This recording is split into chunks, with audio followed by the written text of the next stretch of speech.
আমাদের যে ওভারঅল যে অ্যাক্টিভিটিস জামায়াত ইসলামীর 2024-এর পর থেকে আপনাদের কাছে আমরা এসেছি, আপনারা দেখেছেন। Were very loud and clear যে আমরা অসৎ পথের কোনো আশ্রয় নিই না, অ্যান্ড স্টিল আমরা এটার উপরে আছি এবং ভবিষ্যতেও সেটা আমরা বাস্তবায়ন করে যাচ্ছি। আনফর্চুনেটলি কিছু বিশেষ গোষ্ঠী বা দল তারা জনবিচ্ছিন্ন হয়ে যাচ্ছে পর্যায়ক্রমে।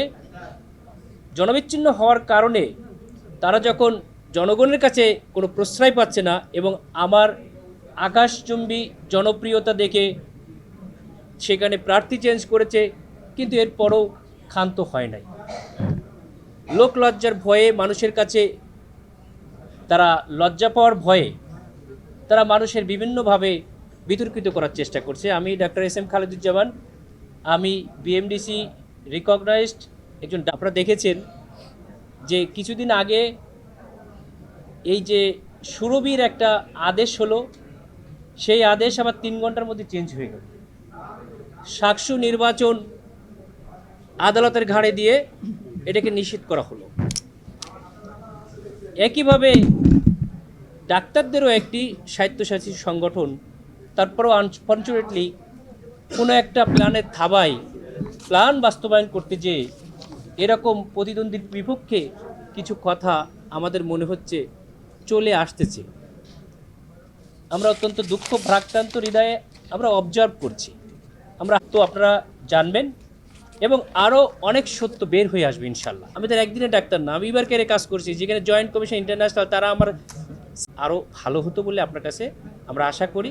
এবং আমি সত্যিই দুঃখ পেয়েছি এবং ভবিষ্যতে আপনারা সাংবাদিকতার ক্ষেত্রে আরও দায়িত্বশীল ভূমিকা না নিলে এই দেশটা আসলে একটা বিশৃঙ্খলার দিকে চলে যাবে, সেরকমই পদধ্বনি আমরা শুনতে পাচ্ছি। যতই প্ল্যান বাস্তবায়ন করুক না কেন, এই জনগণ কোনো প্ল্যান, অস্বচ্ছ প্ল্যান মেনে নেবে না। তো এ পর্যায়ে আসল ঘটনা, এটা নিয়ম কি, আমাদের অনেক সিনিয়র স্যার, আমাদের সকলের প্রিয়, আমাদের দায়িত্বশীল doctor A K M Waliullah sir brief করবেন। এটা খুব সামান্য একটা ব্যাপার। আমরা এটা তাদেরকে একটা অ্যাপ্লিকেশন করতে বলছে, জানাইতে বলছে, আমরা তার জবাব দেবো।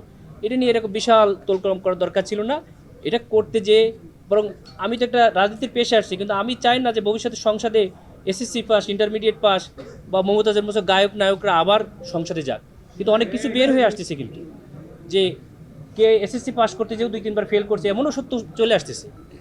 সুতরাং আমরা সঠিক তথ্য আপনারা উপস্থাপন করব।